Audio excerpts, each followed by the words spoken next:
不会影响你工作。就让他在总裁办待着，能有多大影响？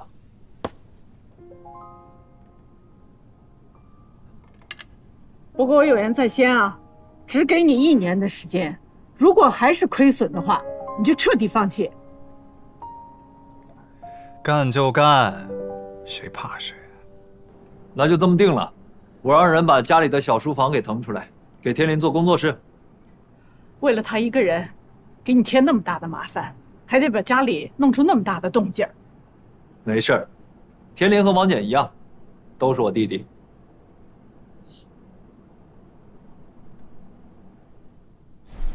你说我们这亲生大哥他怎么想的？宋天林那个娘娘腔，玩汉服还能玩出个花来？我怎么这么不信呢？不爽了？我没不爽，我爽着呢。明白了，明白了，明白什么了？别这么小气，老大还是很关心你的。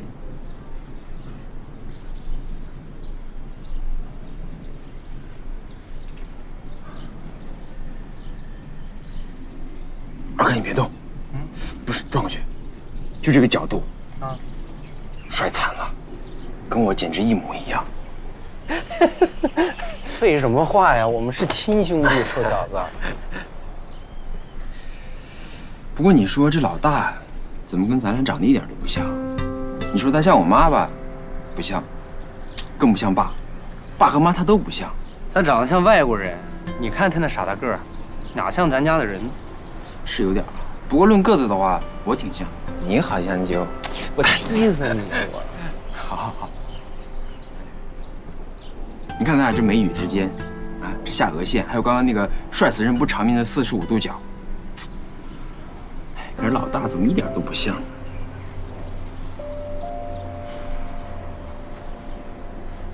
哎，是这个角度吗？差不多，就这个角度，你看，是有点像。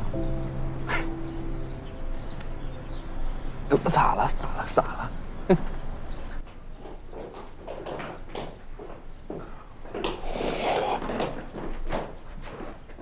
安哥哥，你动作太快了吧？这才几天时间啊？啊，你就全装出来了？这么点地方能花多长时间啊？哎，我可是说到做到了啊！现在该你履行自己的义务了。放心吧。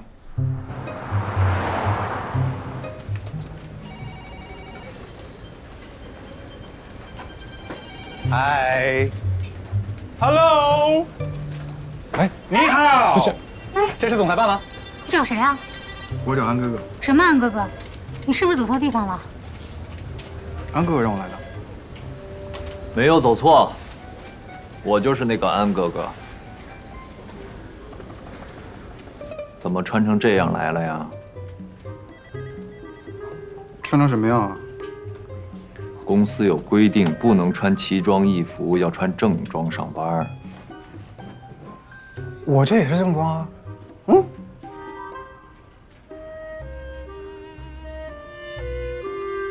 怎么了？穿西方的正装就可以，穿我们中华民族的正装就不行？歧视！你少给我扣高帽子，这事儿不行啊！就算你是总裁，你也得以理服人才行，不然的话，我宁死不屈啊！你穿的不是日常上班的常服，而是参加节日庆典的礼服。礼服怎么了？西方人也不会每天穿着礼服上班啊，就像女孩子怎么会穿着婚纱上班一样。你们要想的话，也可以啊。女孩子之所以会幻想自己穿上婚纱，是因为婚纱对她们有特殊的意义。如果每天都可以随随便便穿着它来上班的话，那婚纱就失去了它的意义。有些东西我们说它不适合，不是说它不好，而是因为它的好，才会让我们更加珍惜。有道理。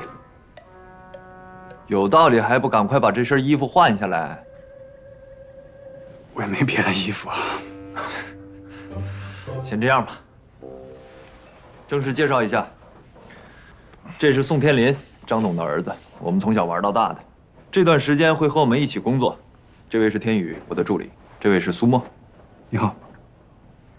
天宇，给他找张桌子，一些日常的文件让他看起来学习一下。苏沫，平时你来监督他，工作的安排、行程的设定、业务的完成度，都帮我好好给他把把关。是。晚点带他熟悉一下各个部门的环境，了解一下总裁办的日常工作。现在带他去商场买几件衣服，把这身衣服换下来。好的。基本上都逛了一圈了，感觉怎么样？安哥哥真是太厉害了，跟原来的安盛广场相比，高了不止一个档次。对了，小姐姐，刚刚哥哥说你叫什么名来着？我叫苏沫。枝叶扶苏的苏，相濡以沫的沫。很多人都会问我是不是泡沫的沫。他们懂什么呀？苏沫，你加入我们工作室吧，跟我们一起做汉服。宋总，您太抬举我了，我还是当好我的总裁助理吧。我才不是什么宋总呢，别把我叫老了，就跟安哥哥一样，叫我天林就行。安哥哥，他下午不回公司吧？啊，他有一个非常重要的应酬。太好了，我带你去个地方。我是不能翘班的。安哥哥给你的任务就是监督好我，既然监督了，就一定要监督到底。走。哎，我的工作室，小心，小心。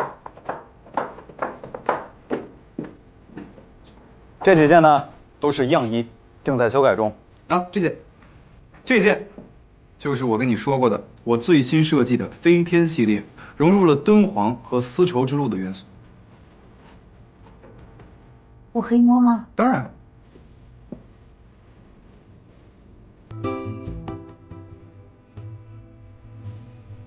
这些都是真丝的。哎，那是那些劣质的化纤材料，我才不会用呢。而且，这还不是机器织的。识货，我就知道带你来准没错，他们都看不出来一点区别。来，这几件，这2件呢是我从四川找到的蜀锦，这3件河南的鲁山绸。哦，这3件厉害了，来自真正丝绸之路的爱德莱丝绸。手感确实很特别。这些料子全是用纯手工、用古法织成的，每件料子都要经过蒸剪、缫丝、千斤打尾30多道工序，每一块料子都是有生命力的。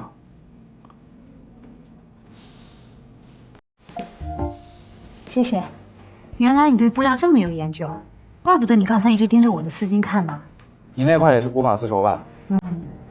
是我爸爸的一个朋友送给我的。你还认识那么厉害的人呢？苏沫，你一定要介绍我认识啊！我正缺这种料子呢。他后来因为身体不好，所以就不做了。那他有传人之类的吗？现在的年轻人啊，对这都没兴趣，觉得又苦又累的，没人学。可惜了，这么好的手艺，就这么失传了。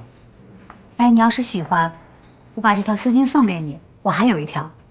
真的？真的。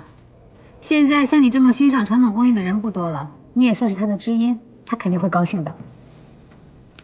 那我就不客气了。这样吧，以后我亲自做一件汉服送给你。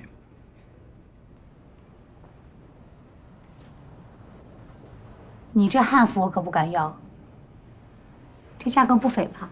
这件还行，也就3、4万吧。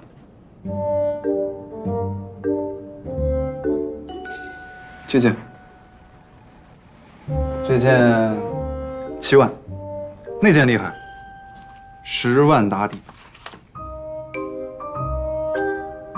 你这个只是材料费吧？当然，我的制作费啊、手工费这些都是无价的。这么贵的衣服，有人买吗？俗了，赚钱永远都是次要的。我搞的东西是艺术，手稿。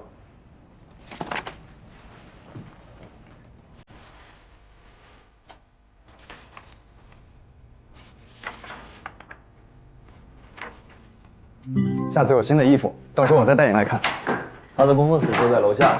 哦，在楼哎，哥下。哥，天林，妈，你们怎么回来了？哦，当然是来看看你的工作室，顺便看看你有没有打扰到人家。苏助理，您认识吗？董事长好。在公司见过几次，听说 VVIP 的建议就是你提出来的。董事长见笑了，我当时这个想法还不成熟，后来多亏了王总帮忙完善。苏助理太谦虚了，这个项目这么成功，都靠他亲力亲为。这个时间你怎么在这儿啊？我把他拖过来的，我想让苏助理看看我的工作室。哦，既然已经过来了，晚饭就去我那边吧。正好我想听听苏助理的故事，听说非常励志。今天就不打扰了，我公司还有些事没处理完，还得回去一下。是啊，你也别太勉强他了。正好我要回趟公司，可以送你回去。走吧。天林，带阿姨下去看看。哎，再来啊！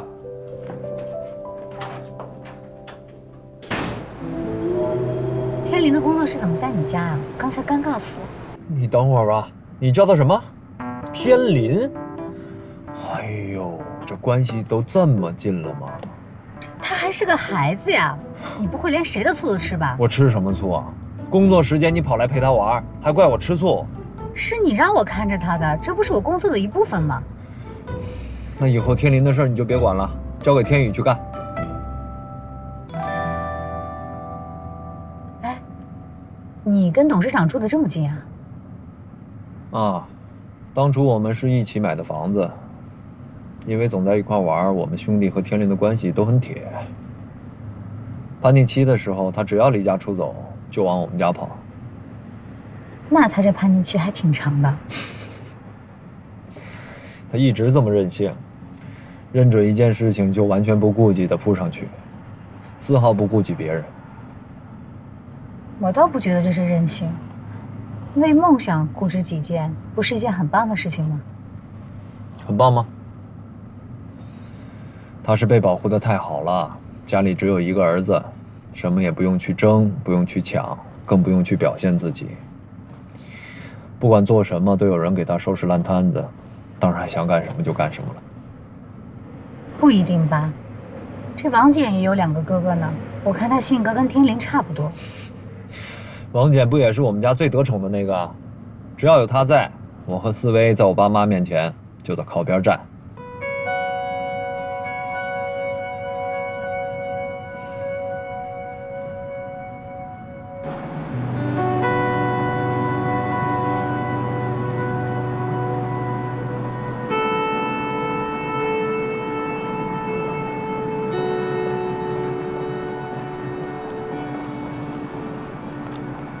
董事长，苏沫来了。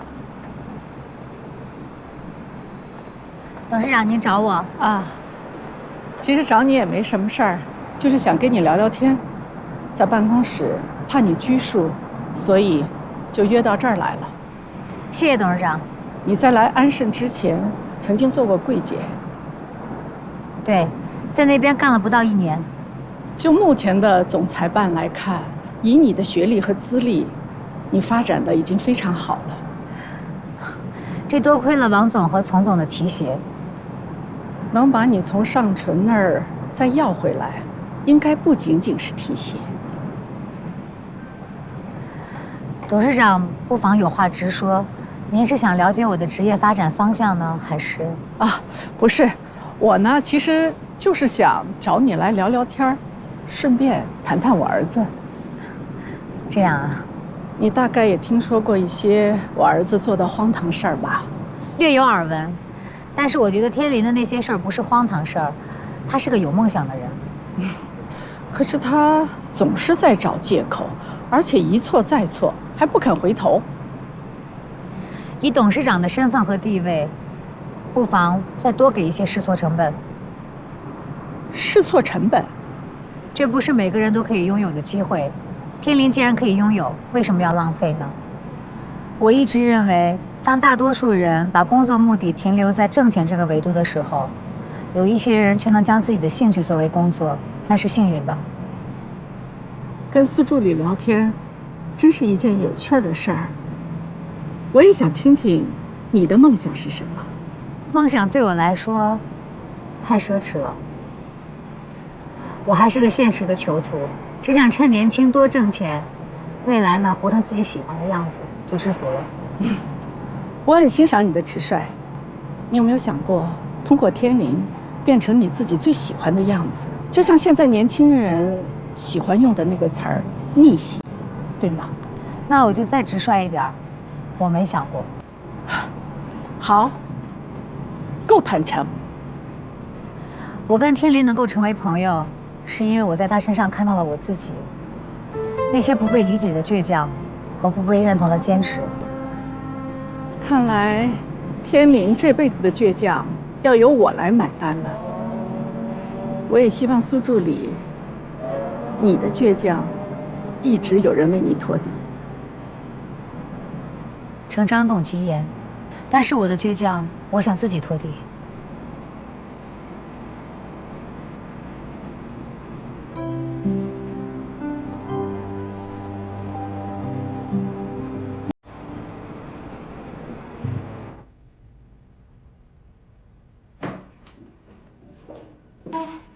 你好啊，大美女。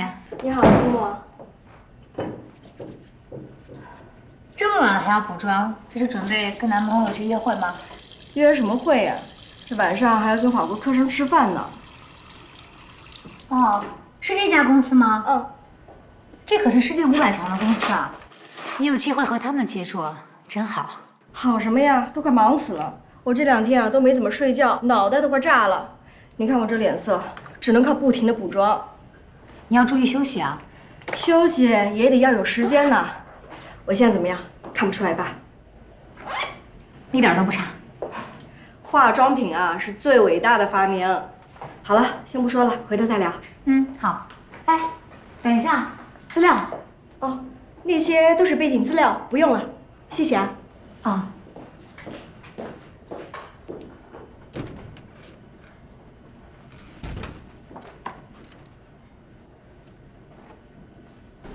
张总，宴请克莱曼夫妇的餐厅已经订好了，等会儿我们开完会，参观完安顺广场就可以直接用餐了。好。另外给他们准备的礼物也已经到位了。准备的什么？有4盒。哎，怎么了？怎么了？是不是很疼啊？怎么回事？张总，我可能是阑尾炎，今天早上就开始疼，一直疼到现在，疼疼兮兮的。阑尾炎，还能坚持吗？可以。客人们都已经到了。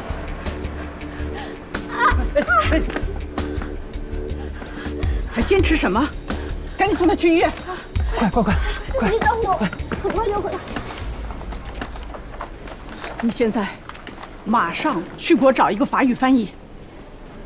周总，董事长，如果您信得过我，我可以试一下。你会讲法语？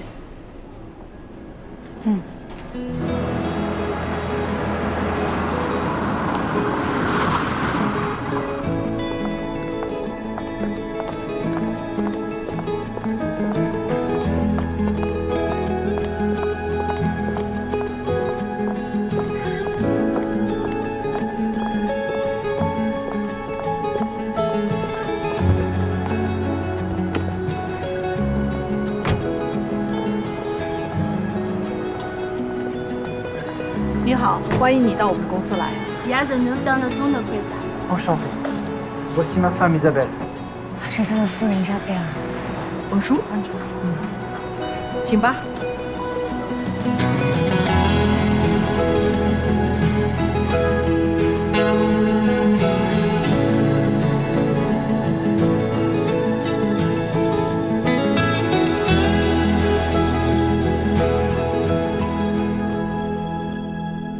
临时有事儿，你多等我一下。OK。今天再给你露2手，放首动人的 music。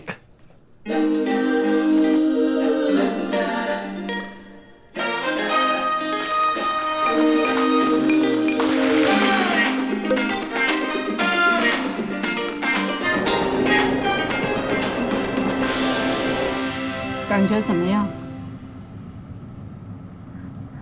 陈万的工作看上去表面风光，没想到强度这么大，一般人应付不下来。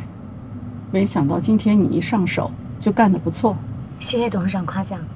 既然能干，就别埋没了。到我这儿来吧。陈曼要在医院休养一段时间，不可能马上回公司。我现在需要有人马上能顶得上。您是说让我做董助？以你现在的资历，的确是升得有点快。但是我这个人一向看人很准，我觉得你可以。怎么，对自己没有信心？当然不是，我现在是王总的助理。去跟王总商量一下，为了你的前途着想，我想他会鼎力支持的。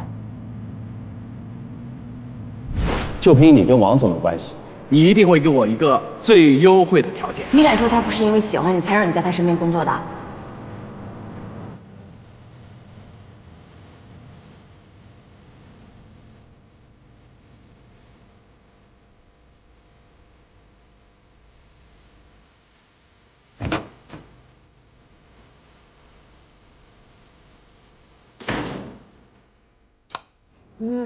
等很久了吧？哎，回来了。哎呦，还没吃饭吧？我给你热热。我有一个好消息要告诉你，坐。啊？还有好消息呢？什么呀？张董让我暂担董事长助理的工作。今天我不是代替陈曼去接待那个法国珠宝商吗？忙到现在才回来。张董对我的工作非常的满意。陈曼最近要去结婚生娃了，他就问我，要不要去试一下。那你是怎么回答他的？当然要去啊！你开什么玩笑？这可是董助啊！不过我还没有正式回复他呢。哦。怎么？你不高兴吗？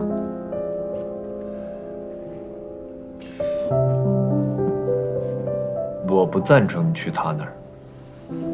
为什么？他和我之间既是彼此倚重，又是相互忌惮，我不想你掺和进来。这就是个职位调动，你想太多了。好，你想调动，那公司随便一个部门你挑，想去哪儿去哪儿，只要不在张亚楠身边。想去哪儿去哪儿，我当然想要赵向庆的位置呢，可能吗？对我而言，董助是我目前最可能干好，并且能够短时间里面得到提升和锻炼的职位。你想想看，我有招商部助理、市场部助理，还有总裁办高级助理的经验，而在董事长的身边呢，这些都可以最大程度的发挥出来。特别有能力，但是你再等等，等我想想办法。我知道你有资源也有人脉，可是我的目标非常的明确。第一，我不想离开安盛；其次，所有的职位都是一个萝卜一个坑，目前空出来最合适我的就只有董助。除了这个，还有别的原因吧？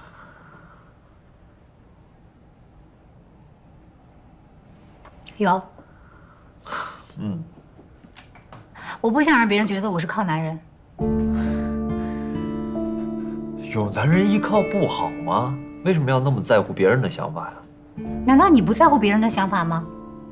那你为什么不公开我们俩的关系？我觉得你说的特别有道理。这件事情我来解决，但是你不能在张亚楠身边。为什么呀？因为这个人不简单啊！你们这么近距离的接触，万一受伤了怎么办啊？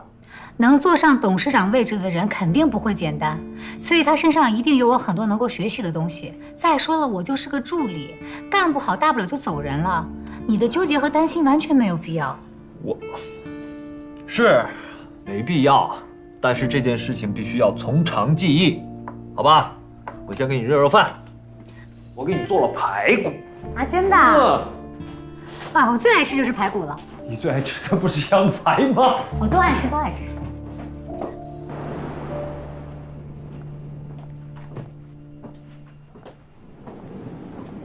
董事长，您怎么过来了？别动，很好。情况怎么样？我没事儿，我就是一小手术，医生说再过2、3天就可以出院了，我也很快就可以回到工作岗位了。出院之后，你准备一下，我打算派你去法国。法国？王居安回来之后，法国分公司那边，我需要一个可靠的人帮我去盯着。可是，我跟我男朋友打算结婚了。如果你觉得家庭重要，你也可以趁这个机会辞职，回家好好相夫教子。但是，法国是王居安的跳板，我相信也会成为你的跳板。你的人生会达到什么样的高度，完全由你自己来决定。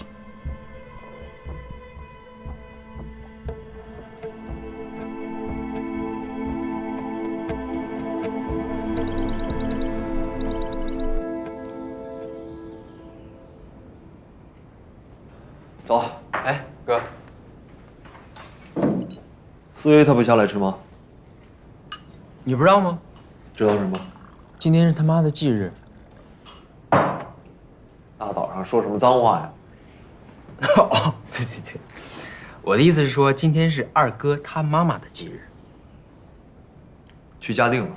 对，今天早上呢就拿了束百合、水果什么的，知道的以为去扫墓，不知道的还以为相亲去了，打扮的山清水秀的，比去上班还正式。这些年，他还是每年都去啊？嗯，除了忌日，每年冬至、清明他都去。你说他搞笑不搞笑？爸的墓就在旁边，他一次都不去。也不知道他为什么那么恨爸。明明我觉得咱们3个里边，最惨的就是你了。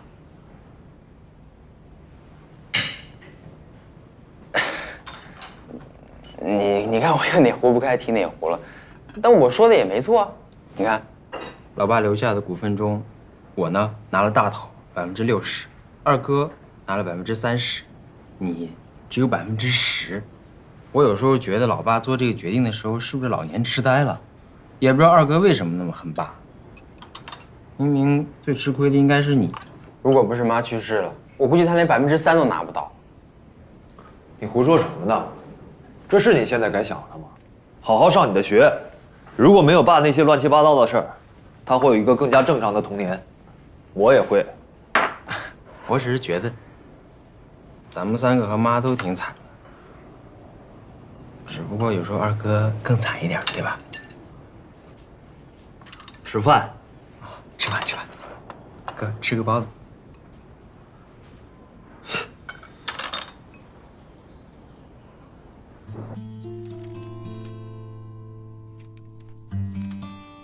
对了，升职的事情，苏沫跟你说了吧？哦，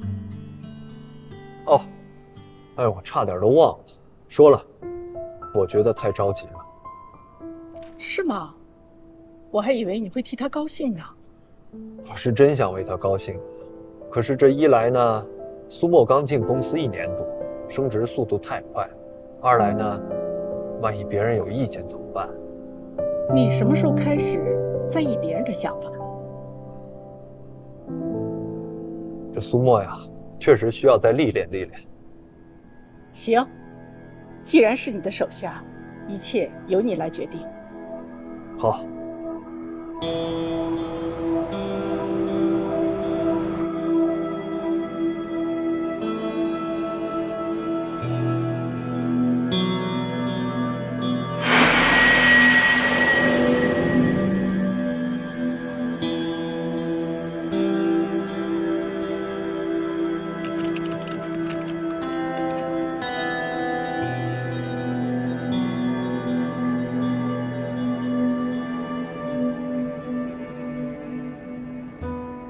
喂，舒婉，你什么时候有空啊？我请你们吃饭。好的。依婷是不是要回国了？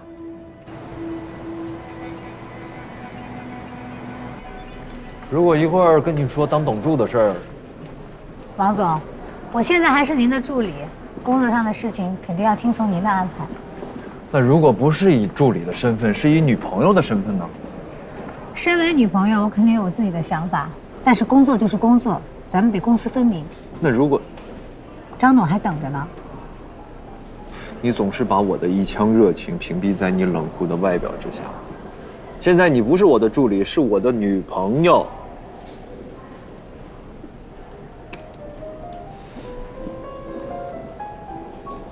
哟，来了，安哥哥，依婷，我毕业了。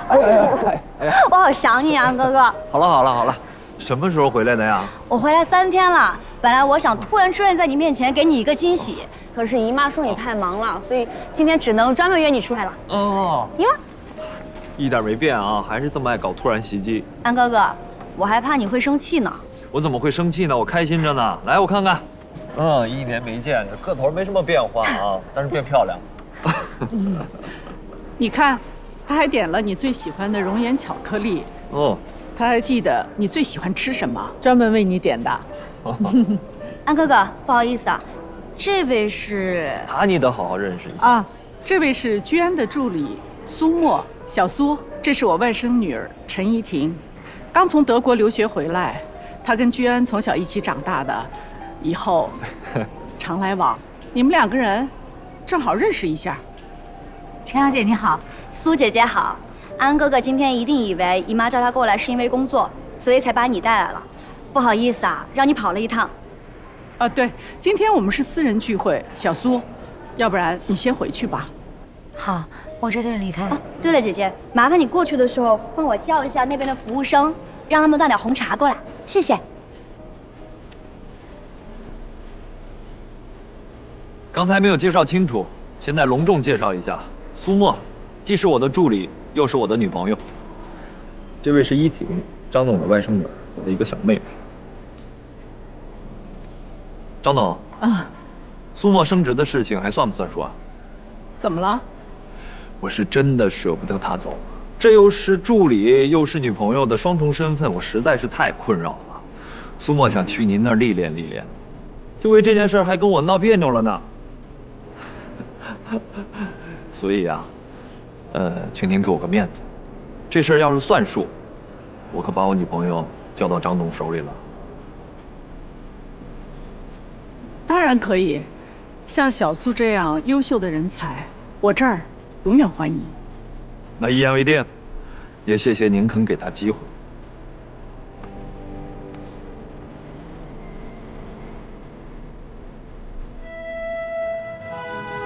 你真的同意我去董事长吗？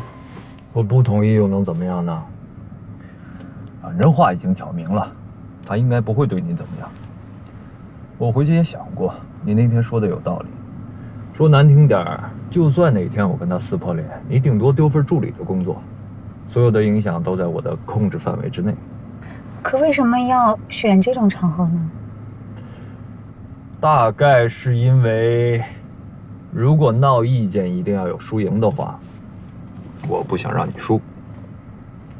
好好干，给我争口气。安盛总裁办出去的，一定不能输给董事长办公室的。还有，如果有人再质疑我们2个的关系，大方地告诉他们，你是我王娟的女朋友。